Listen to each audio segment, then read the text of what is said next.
Hey guys, welcome back to the channel, and today we're gonna be reacting to 10 most disturbing 2010s songs because of what we know now. Ooh. Welcome to Watch Mojo, and today we're looking at pieces of music released from 2010 to 2019 that, in light of dark events that occurred after their release, now induce chills. Out of respect for those involved, all entries to follow are unranked and listed in chronological order of album release date. Oh, Can you make it bigger? Linkin Park, One More Light, that's the song. Oh. I guess because of the passing. Tik Tok, Kesha. Oh, feeling like P. Diddy. She switched. No, I get the like TikTok. P. Diddy. Why did you just get Linkin Park? And what? In the morning, feeling like P. Diddy. My glasses on at the door. Wait, Diddy was in the song actually? He said that he would have. I don't remember that part. Gonna hit this city. Wake up in the morning feeling like, wait, who? Long before we were made aware of Sean Diddy Combs' literal dozens of assault charges, he was a freewheeling, seemingly ubiquitous hip-hop mogul. Music, movies, brand deals, you name it. Diddy was everywhere. It made You know sense how then he that got the nickname Puffy? Smoke weed? Oh. Cause he would lose his allegedly, he would get angry very easily, and he looked like Puffy. Like you get Puffy. You know when you're Puffy when you're mad. So that's why it's a childhood name. that emerging pop singer Kesha name dropped the You know, record kind producer. of similar. Obviously, not to this extent. This you can't. Nah, it's not the same They're extent. in the opening line of her breakthrough hit. Down the step, making pop, DJ blowing speakers up tonight. I'ma fight till we see the sunlight. After Combs was arrested on racketeering and sex trafficking charges in 2024, TikTok threatened to disappear from the public consciousness entirely due to its association with the performer. Thankfully, Kesha had already changed the song's lyrics to denounce Combs in live performances, with plans for a full studio re-recording in the works. You build me up, you bring So wait, what me does she down. say now? FP Diddy. Why is she still? I kind of thought that remove it at all. You know, just. My heart it pounds, yeah, you got me. Pumped Up Kicks, Foster the People. I heard this song was controversial. Really? Yeah, it was talking about like gun violence, kids having guns and shooting I up. didn't know that. I know the song. The song's alright. This seemingly breezy indie pop tune was inescapable in the early 2010s, playing at every mall food court, dentist's office, and children's birthday party. What we all failed to consider at the time, though, was the song's pitch dark lyrics, which detail the inner life of a fictional mass shooter.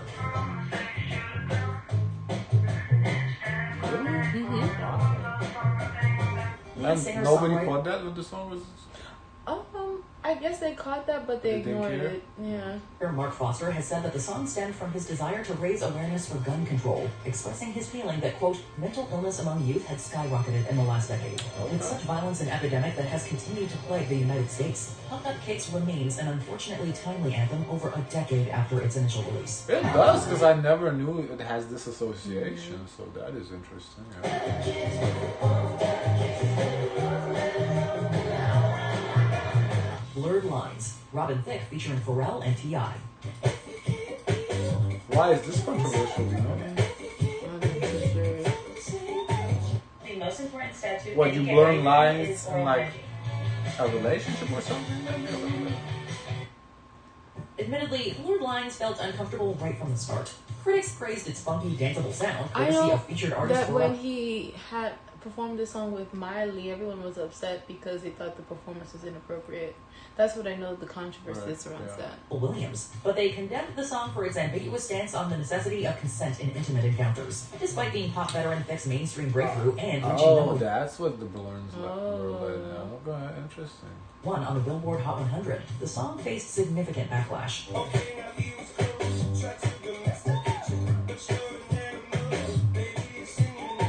The true turning point wasn't the lawsuit by Marvin Gaye's estate, which successfully argued that Thicke and Williams had plagiarized Gaye's Gotta Give It Up. Rather, it was model and actor Emily Ratajkowski's 2021 revelation that Thicke had groped her on the set of the Blurred Lines music video. Ooh. I wonder if that led to him getting divorced Probably. with his wife. Well, I'm sure you know it's added up. Miley, this. Ooh. Do What You Want, Lady Gaga featuring R. Kelly. Oh. Say less. I feel like any Say song with R. less. Kelly is, It's a rap for you, basically. In what seemed like an inherently questionable decision, Gaga recruited the already disgraced R&B mainstay R. Kelly. The rumor has been going on for a long Really? time. Yeah. I don't know. I remember watching like Friday night SNL skits on Dave Chappelle saying, "I wanna piss on you." Oh. About R. Kelly. Everyone was so it's very interesting and odd. Because, as she explained, quote, "This is a real R&B song, and I have to call the king of R&B for his blessing." At the time, Kelly was already I would say maybe that's Usher though. embroiled in legal troubles, and was later convicted of sex trafficking charges in 2019.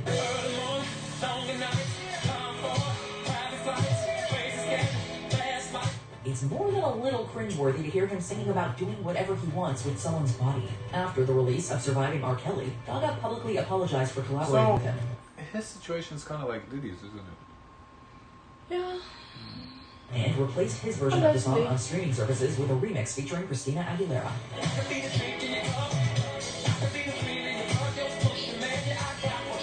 I Took a Pill in Ibiza, Mike Posner featuring C. Why is this controversial? I mean, it's about drugs.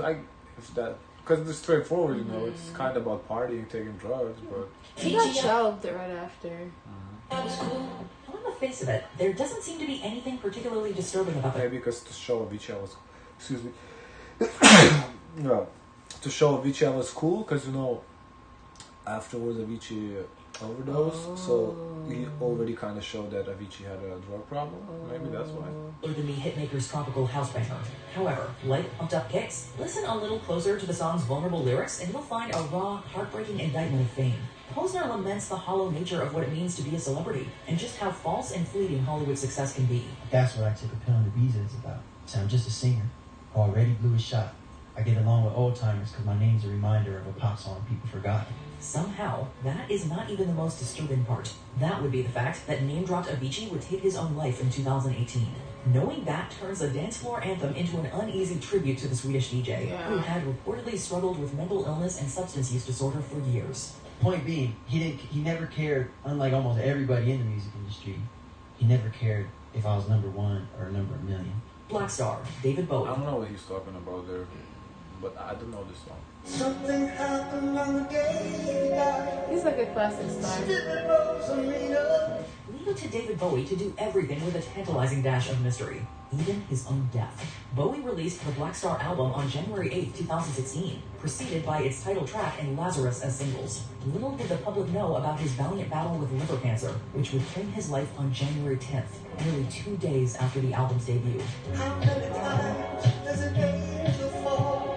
Little by little, devastated Bowie fans realized that the song, its music video, and accompanying album contained hints and Easter eggs that seemed to allude to his impending death. Pay close attention to Blackstar's cryptic and morbid lyrics if you don't believe us. Oh, wow. One More Light, Linkin Park. Tuesday were signs I know.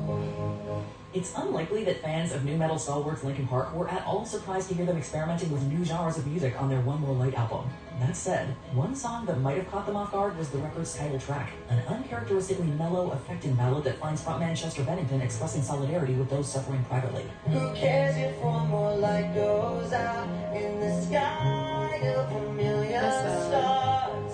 The song turned into a moving tribute after Bennington took his own life in 2017. It is the last single Linkin Park released with Bennington as their lead singer, nearly 3 months after his July 20th passing. Who cares when someone's time runs out if a moment is all we are? Legends, Juice WRLD.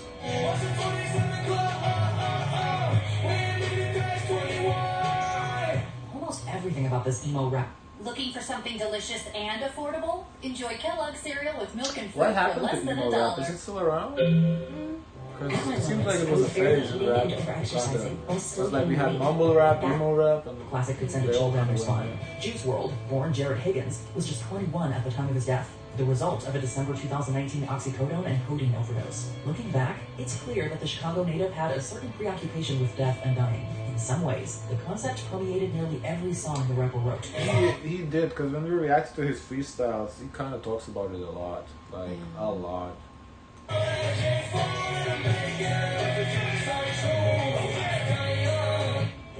perhaps no more apparent than on Legends, in which Higgins accurately predicts his own death, down to the age he'd be when it would happen. Even creepier, Higgins recorded the song as a tribute to already deceased rappers Lil Peep and XXXTentacion. Nice for what? Drake. Yeah. That's why I take things serious and people just say this, oh, I'm just joking around. No. Don't joke around. What is this song scandalous for?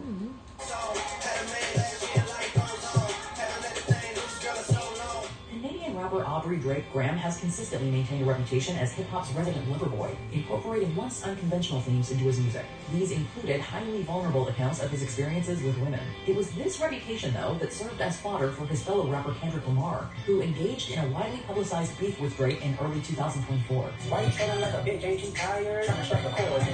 Most damningly of all, Lamar accused Graham of inappropriate conduct with underage girls. This charge causes a particular line in Nice for What to take on an entirely new context. She was bad even then? You got a baby band. You got some bad friends. High school pics. You was even bad then.